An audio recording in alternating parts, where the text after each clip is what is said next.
Welcome, Dr. James Beckett, Sports Card Insights, another listener question episode. The reason I'm following up from the one before is I got a bunch of questions. I'm not trying to tell everybody to ask questions, but I got a flurry of questions after I asked for questions. So here's 6 good ones, and I'll address them quickly. But first, thanks sponsors: Topps, Panini, Upper Deck, Heritage Auctions, Huggins & Scott Auctions, Mike Stadium Sports Cards, Burbank Sports Cards, ComC.com, and Beckett Media, Beckett Grading, Beckett Authentication. Some of these questions I give the attribution of who asked them, and some I just will make them more anonymous. It depends on the situation. So let's see. I got a comment off YouTube. I post to YouTube about once a week. I just put the audio stuff up there, so there's not a lot of activity.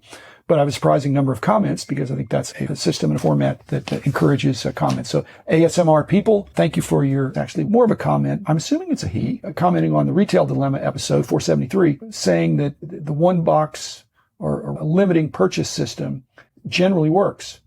And he also commented, as I heard DJ Kazmierzak reference, that the Target incident where the guy pulled a gun was the exception. It is the exception, but one pistol or one handgun is enough to get the national media's attention. So Target is now shut down. And the ASMR people is just saying it's sad because he gave the counter argument that he's met a lot of nice collectors in line waiting to get some of these blasters and hangers. And so if there is a line, even socially distanced, and you've got a chance to kibitz with who's in line, and I really believe that 99.9% of the collectors out there are pretty nice and not concealed handgun people necessarily, or at least even then. Don't want to make judgments about that, but if I was being shaken down, I wouldn't like that either, and I'd wonder what my options were, and I'd maybe be ready the next time. That guy was ready this time. Second question, and this was a little more of a question, and this was from ASMR people, which was actually a second separate question about a serially numbered card that has more in the pop report than are in the numbering of the card. If it's a numbered card to 50 and the population of the accumulation of pop reports happens to be more than 50, obviously people are cracking and resubmitting. And is there a way around that? The suggestion was maybe offering some kind of a discount if you turn in your cracked slab and label. I'm not sure that's going to work. That's an interesting idea. If you offered them $5, I still don't think if you would know that a 9 had been cracked and then submitted in order to try to get a 9.5 or a 10, or a lot of the cracking and resubmitting is within the same ecosystem. And this Genament fingerprint idea probably might catch some of that. But even so, I don't think that's going to change. When that happens, there's information in that. It's hard for me to think that someone is cracking it out and then getting a lower grade. And so, if anything, the cracking and resubmitting, when you see a card that is getting up there, where there's a high degree of the population is already graded, and even, perhaps even more, that's an inflation factor. That's going to make it easier. There are many situations that I'm aware of that a card is cracked and resubmitted and slabbed, especially if it goes to another company. It gets the same exact grade. It's a 9 PSA that's sent somewhere else or vice versa, and it's cracked before it's sent in order not to bias. Because as I said, I think there's a negative 0.5 bias if one of the grading companies gets a slab for another card. So take it out of the slab. Now you've lost that. Again, I'm not so down on it as much as most people. It's a free world and it's being possible to police. And the grading companies don't want to discourage it because it's revenue positive. Okay, third question. This is from Matt Hamilton, and this was an interesting question, wondering why so many of the high-end National Treasures and Flawless cards are graded with BGS rather than PSA, and why is that? I'm a fan of BGS. I wish I could say it's because BGS has a better or faster turnaround. Actually, I do not think that is the case because PSA, BGS, pretty much all of them, but just comparing those two, they're both having real difficulty with turnaround times. On the other hand, there would be 2 other reasons why somebody would choose BGS over PSA. One is just the price to grade it. BGS, you're going to pay more if you want it back faster. PSA, you're going to pay more just on the value. So if it's a very high value, high-end National Treasures card, then the amount that you would pay to grade it with PSA would be substantially more than what it would be for BGS. So the price to grade it, again, BGS, you're going to upcharge because you're probably going to want to do a faster service. But with PSA, you have no choice. They're going to, by the value of the card, they're going to charge you. And then lastly, there's a perception that BGS slabs handle the thicker cards better.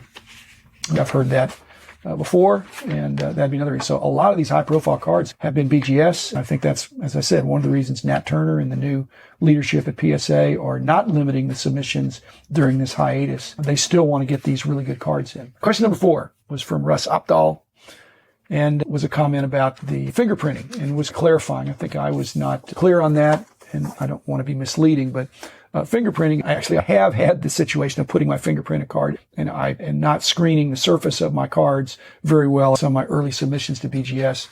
So fingerprinting is not necessarily putting something on the card. It's the uniqueness of the card according to the printing process.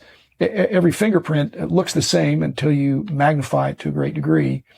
The unique identification, you'd have to do with a pattern recognition of a high-grade scanning or camera activity where you're saying these two things same. Like actually the fingerprints. They're scanning the fingerprint database to see if there's one like it. So thanks, Russ. I was a little loose with that. The problem, as you point out, is that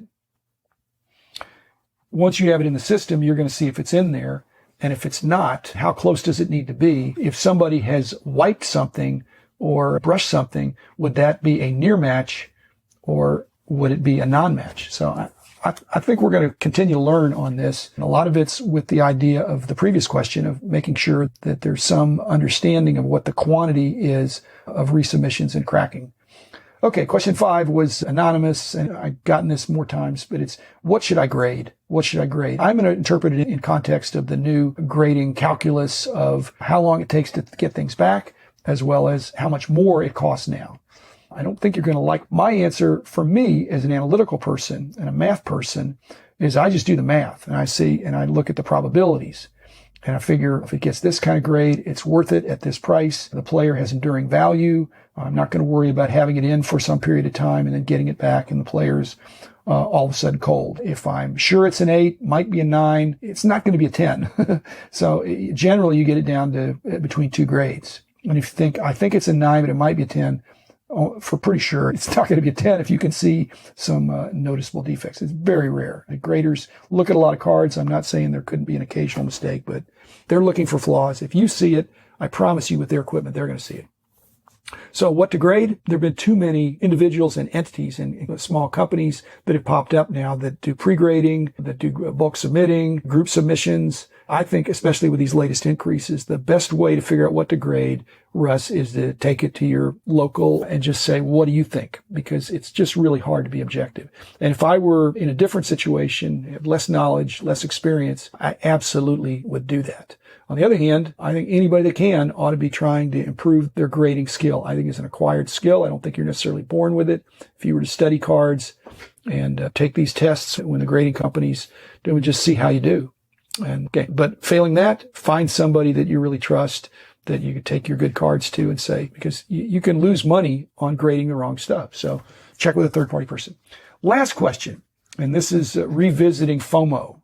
And I was thinking about this, is that FOMO is not a bad thing in some cases. So in what cases is FOMO not a bad thing that you really are going to miss out? I don't know that the phrase has been coined, but when we have a mixed market now, that means things are going up, things are going down. So your FOMO on certain things, you might get a chance, it might come back around, perhaps even at a lower price.